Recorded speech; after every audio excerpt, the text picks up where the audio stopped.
When Michael Baldwin, the remarkable creative force behind Ealing Films, sold his studios in 1955, he left a plaque which said, "Here films were made for over a quarter of a century projecting the British character." And who bought the studios? The BBC.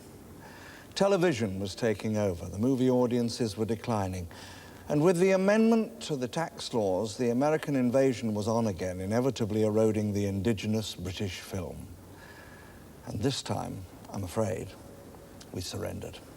Films were still costing an awful lot of money, and eventually the time came when the revenue at the cinema box office was overtaken by the cost of making the films. Whatever was happening to the British film industry at this time, British actors and actresses still commanded a tremendous respect all around the world. Probably, I suppose, because of their theatrical background. And of course, the moment you talk about theatre in England, you talk about Sir John Gielgud, probably one of the greatest actors of all time. And I asked him to come and talk to me at the now rechristened Albury Theatre, where in the 30s he had an enormous success.